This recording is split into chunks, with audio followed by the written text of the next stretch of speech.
ഊട്ടിപ്പിടി ലങ്കമച വളരെ നല്ലൊരു കാര്യം ഇന്ന് കണ്ടത്. ജനങ്ങൾ പ്രതികരിച്ചു തുടങ്ങി ഹർത്താലിനെതിരെ. പക്ഷെ ചെറിയൊരു കുഴപ്പമുണ്ട്. ഈ പ്രതികരണം സോക്കോൾഡ് മുന്തിയ പാർട്ടികൾ നടത്തുമ്പോൾ ഒരൊറ്റ എടുത്തനും അനുകൂലമല്ലോ ഹർത്താലിനെതിരെ ഒന്നും. അന്നേരം എന്താ പെടുക്ക പറക്കുക? ഇതിപ്പോ ദളിതന്റെ മരിച്ചുകൊണ്ട് ഹർത്താൽ നടത്തിയപ്പോൾ ദളിതന്മാർക്കെതിരെ അല്ലെങ്കിൽ താഴ്ന്ന ജാതിക്കെതിരെ കുരക്കാൻ എല്ലാത്തിനും എന്താ സൗണ്ട്. ഒന്നും പറയണ്ട. ബമ്പോ പോലീസ് ഒരു ഭാഗത്ത്, ജനരോഷം ഒരു ഭാഗത്ത്. ഒരുത്തൻ ഷോടുന്ന കണ്ടിട്ട് ഒരുത്തൻ പറയാ, നീ ബൈക്ക് അവിടെ വെക്കടാ, നീ നടന്നു പോയിട്ട് ഹർത്താൽ ഉണ്ടാക്കിയാൽ മതി. ഈ ഒരു പ്രതിഷേധം നല്ല തന്നെ പൊതുവായിട്ടുള്ള വികാരമാണെങ്കിൽ, അതായത് എല്ലാ രാഷ്ട്രീയ പാർട്ടിയും സോക്കോൾഡ് എല്ലാ ഗിമിക്ക് നടത്തുന്ന തോന്നിവാസ സംഘടനകൾ നടത്തുന്ന ഹർത്താലുകൾക്കെതിരെയാണ് ഈ എല്ലാവരും പ്രതികരിക്കുന്നതെങ്കിൽ ഓക്കെ. ഇന്ന് ദളിതൻ നടത്തുന്ന ഹർത്താലാകുമ്പോൾ മാത്രം ആഹാ ഓഹോ ശരിയല്ലല്ലോ. ഒരു തരത്തിലും അംഗീകരിക്കാൻ പറ്റില്ലല്ലോ. അതായത് എല്ലാവർക്കും അവകാശമുണ്ടല്ലോ. ഹർത്താൽ എന്ന് പറഞ്ഞ സാധനം എന്നാ ഇവിടെ രാഷ്ട്രീയ പാർട്ടികൾക്ക് തീരെ എഴുതി കൊടുത്തിനാ? അങ്ങനെ ഉണ്ടാ? അതായത് ഒരു വലിയൊരു അനീതിയാണ് നടന്നത്. നിതിൻ രാജ് എന്ന് പറയുന്ന ആ ചെറുപ്പക്കാരെന്ന് പറയാൻ കഴിയില്ല, 16-17 വയസ്സൊരു കൗമാരപ്രായക്കാരനായ ആ കുട്ടിയെ ഇവർ ജാതീയ അധിക്ഷേപം നടത്തി, ഇവരെ വിചാരണ നടത്തി, ഇവരുടെ ചോദ്യം ചെയ്യൽ നടത്തി, മാനസികമായി പീഡിപ്പിച്ച് ആത്മഹത്യയിലേക്ക് തള്ളിവിടുന്നതും പോരാ, ഇതുവരെ ഈ മാഷയൊന്നും അറസ്റ്റും ചെയ്തിട്ടില്ല. അവനോടെയുള്ള സ്ഥലം ഉണ്ടാക്കാൻ പറ്റത്തില്ല പോലീസുകാർക്ക്. ഇതൊന്നും പോരായിട്ട് പാവപ്പെട്ട ആൾക്കാർ ഒരു ഹർത്താൽ നടത്തണം എന്ന് പറയുമ്പോൾ പ്രതിഷേധിക്കൂലേ? അവർക്ക് പ്രതിഷേധിക്കാനുള്ള അവകാശമില്ലേ? എന്നാൽ പിന്നെ ഹർത്താൽ എല്ലാവരും കൂടി നിരോധിക്ക്. ഒരു രാഷ്ട്രീയ പാർട്ടി ഒരുത്തരും നടത്താൻ പാടില്ല ഹർത്താൽ. അന്നേരം ഓക്കെ, അത് അന്തസ്സുണ്ട് പറയുന്നത്. അല്ലാതെ ദളിതൻ നടത്തുമ്പോൾ നമ്മൾ തുണി പൊന്തിച്ച് കാണിക്കുന്നത് മര്യാദയല്ല. ഒരു തരത്തിലും അംഗീകരിക്കാൻ പറ്റില്ല. അവർക്ക് പ്രതിഷേധിക്കാനുള്ള അവകാശമില്ലേ? തടയുമല്ലോ അവർ. വണ്ടികൾ തടയും. ഹർത്താൽ എന്ന് പറഞ്ഞാൽ വണ്ടികൾ അവർ ഒരാഴ്ച മുമ്പേ അനൗൺസ് ചെയ്ത കാര്യമല്ലേ. അപ്പോൾ അതിൽ ഹർത്താലാകുമ്പോൾ രോഗികൾ പെടും, കാര്യങ്ങളുണ്ടാവും, വിഷയങ്ങളുണ്ടാവും. അതെല്ലാ രാഷ്ട്രീയ പാർട്ടികളും നടത്തുന്നില്ലേ?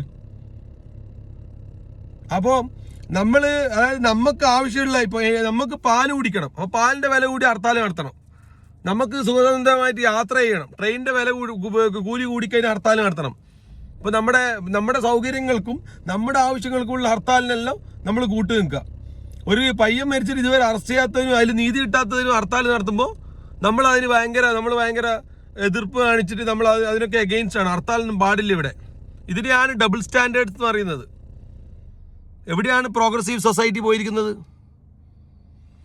ഇതാണോ നമ്മുടെ നാട്ടിലുള്ള സോക്കോൾഡ് സൊസൈറ്റിയിലുള്ള എന്താ പറയുന്നത്, താഴ്ന്ന ജാതികൾക്കുള്ള ഉന്നമനത്തിന് വേണ്ടി, അവരുടെ ഉന്നമനത്തിന് വേണ്ടി പ്രവർത്തിക്കുന്ന ഒരു ഡെവലപ്പിംഗ് ആയിട്ടുള്ള സൊസൈറ്റിയുടെ കടമ ഇതാണോ? അങ്ങനെയല്ലല്ലോ. അതായത് നമ്മൾ പറയുന്നതും നമ്മൾ ചെയ്യുന്നതും ഒന്നാണല്ലോ. നമ്മൾ പറയുന്നത് കേരളം എന്ന് പറഞ്ഞു കഴിഞ്ഞാൽ, കേരളത്തിലെ സൊസൈറ്റി എന്ന് പറഞ്ഞാൽ വളരെയധികം ഡെവലപ്പിങ്ങും വളരെയധികം റെസ്പോൺസിബിൾ ആയിട്ടുള്ളതും, എല്ലാത്തിനും എന്താ പറയുന്നത്, എല്ലാവരെയും ഒപ്പരം നിർത്തുന്ന, ചേർത്ത് പിടിക്കുന്ന, അങ്ങനല്ലേ വാക്ക്, ചേർത്ത് പിടിക്കുന്ന ഒരു ജനതയാണല്ലോ. അപ്പോൾ ഈ ഒരു വിഷയത്തിൽ മാത്രം എന്ത് പറ്റി? ആ പോലീസുകാരെ രോഷമാണ് കണ്ടത്. 2-3 വീഡിയോ ക്ലിപ്പെല്ലാം കണ്ടിരുന്നു. പോലീസുകാർ എടുത്തിട്ട് അലക്കാൻ പോകുന്നു അങ്ങോട്ടേക്ക്. എന്താ പറയേണ്ടത്? വളരെ സീനായിട്ടുള്ള സംഭവമാണ്. അതായത് വളരെ ഖേദകരം, നമുക്ക് ലജ്ജ വന്നൊരു സംഭവമാണ്. അതായത് അവരുടെ ആ കുട്ടി പോയതിന് മാത്രമല്ല, അതിൽ ഇതുവരെ ഒരു നടപടി അയാളെ പുറത്താക്കി എന്ന് പറയുന്നതല്ലാണ്ട് അയാളെ നിയമപരമായിട്ട് അയാളെ അറസ്റ്റ് ചെയ്യുകയോ കാര്യങ്ങളൊന്നും നടക്കാത്തത് കൊണ്ടുള്ള പ്രതിഷേധം നടത്തുമ്പോൾ, അവർ ന്യായമായിട്ടുള്ള അവരുടെ പ്രതിഷേധം നടത്തുമ്പോൾ അതിനെ സപ്പോർട്ട് ചെയ്യണമെന്ന് പറയുന്നില്ല. പക്ഷെ ഇങ്ങനെ തള്ളിപ്പറഞ്ഞുകൊണ്ട് ഈ ഒരു ആർജവമുണ്ടല്ലോ, ഈ ഒരു ധൈര്യം ഉണ്ടല്ലോ, താഴ്ന്നവനെ ചവിട്ടിത്താത്താന്നുള്ളൊരു ധാർഷ്ട്യം, അതാണ് അവിടെ കാണുന്നത്. ഇതന്നെയല്ലേ ഫ്യൂഡൽ മാടമ്പിത്തർ എന്ന് പറഞ്ഞാൽ എന്താണ്? ഇന്ന് പോലീസും ഇന്ന് പറഞ്ഞ സോക്കോൾഡ് കുറച്ച് ആൾക്കാരെ കാണിച്ചിട്ടുള്ളൂ, അവരും കാണിക്കാൻ പാടില്ലല്ലോ. അപ്പോൾ ഈ പറഞ്ഞ ആൾക്കാർ മുന്തിയ ഇനം രാഷ്ട്രീയ പാർട്ടികൾ നടത്തുന്ന ഗിമിക്ക്, ബസ് ചാർജ് 50 പൈസ കൂട്ടിയതിനും പെട്രോൾ ചാർജ് ഉറുപ്പ്യ കൂട്ടിയതിനും സമരം ചെയ്യാൻ പോകല്ലോ. എല്ലാ ആവശ്യമാണ്, എല്ലാന്നല്ല പറയുന്നത്, എല്ലാത്തിനും അടക്ഷാഭിക്ഷ ആക്ഷേപിക്കുന്നതല്ല. അപ്പോൾ അങ്ങനെയാണെങ്കിൽ അതിലും കൂടി അവർ ഉൾപ്പെടണ്ടേ? അങ്ങനെ ഒരു പ്രതിഷേധം വേറുള്ള പാർട്ടികൾ നടത്തുമ്പോൾ കാണുന്നില്ലല്ലോ. മുക്കിനും മൂലയ്ക്ക് വേടിക്കും ചെറിയ അടിപെട്ടാന്നല്ലാതെ ഇതുപോലെ ഒരു സംഘടിതമായിട്ടുള്ള ഒരു അടിച്ചമർത്തലിൻ്റെ രീതി കാണുന്നില്ലല്ലോ. അതെന്തുകൊണ്ടാണ്? നമ്മളെ സമൂഹം, പിന്നെ ഈ ഒരു താഴ്ന്ന ജാതിയിലുള്ള ആൾക്കാർക്ക് ഇപ്പോഴും സമരം ചെയ്യാനുള്ള, അല്ലെങ്കിൽ അവർക്ക് ഹർത്താൽ നടത്താനുള്ള ഒരു ഫ്രീഡം ഇല്ല, അല്ലെങ്കിൽ ആ ഒരു സ്വാതന്ത്ര്യം അവരതിന് വളർന്നിട്ടില്ല, അല്ലെങ്കിൽ എന്താ പറയുന്നത്, രാഷ്ട്രീയ പാർട്ടികളുടെ സപ്പോർട്ട് ഇല്ലാതെ അവർക്ക് മുന്നോട്ട് പോകാൻ പറ്റില്ല എന്നുള്ള രീതിയിലുള്ള ഒരു ചിന്താഗതിയല്ലേ അത്? വളരെ വളരെ എന്താ പറയുന്നത്, നമ്മളെ കേരള സൊസൈറ്റിക്ക് എന്തുകൊണ്ടും ഒരു തരത്തിലും അംഗീകരിക്കാൻ പറ്റാത്തൊരു രീതിയിലുള്ള ഒരു സമീപനമാണ്. ഞാൻ ഇന്ന് പോലീസിനെ പിന്നെ കുറ്റം പറയാൻ പറ്റില്ല, പോലീസ് പറഞ്ഞ ഇൻസ്ട്രക്ഷൻ അനുസരിച്ച് പ്രവർത്തിക്കുന്നതായിരിക്കും. പക്ഷേ പല സ്ഥലങ്ങളിലും പൊതുജനക്കൂട്ടം വരെ ഭയങ്കര രോഷാകുലരായിട്ട് സംസാരിക്കുന്നത് കണ്ടു.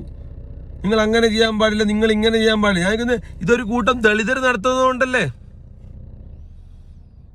ഇത് മറ്റുള്ള പാർട്ടിക്കാരെ ഇവരും ചെയ്യുന്നെങ്കിൽ വെറുതെ ഇന്ന് മിണ്ടുവോ? പെടുക്ക വറക്കൂലേ?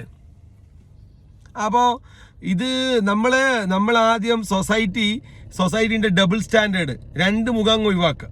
അപ്പോൾ ഇവരുടെ ഉന്നമനത്തിനായി പ്രവർത്തിക്കുന്നതാണെങ്കിൽ നമ്മൾ അതിനുള്ള കാര്യങ്ങൾ ചെയ്തു കൊടുക്കണം, അവരെ ഹെൽപ്പ് ചെയ്യണം. ഇങ്ങനെയുള്ള അവസ്ഥകളിൽ അവർ ഹർത്താൽ നടത്തുമ്പോൾ ഈ പറഞ്ഞ പോലെ അവർക്ക് ജയ് വിളിച്ചിട്ടില്ലെങ്കിലും അവരെ അടച്ച് ആക്ഷേപിക്കാതിരിക്കാനുള്ള ഒരു മര്യാദ എന്തുകൊണ്ടും ഒരു ഡെവലപ്പിംഗ് സൊസൈറ്റി, പ്രോഗ്രസീവായിട്ടുള്ള സൊസൈറ്റി എന്ന് അവകാശപ്പെടുന്ന നമ്മൾ പ്രബുദ്ധരായ കേരള ജനത ചേർത്ത് പിടിക്കേണ്ടതാണ് അവരെ. വളരെ മോശമായിട്ട് 2-3 സീനുകൾ കണ്ടതുകൊണ്ട് മാത്രം ഈ ഒരു വിഷയം ഇപ്പോൾ സംസാരിച്ചതാണ്. ഇപ്പോൾ നെക്സ്റ്റ് വിഷയത്തിൽ കാണാം. ബൈ.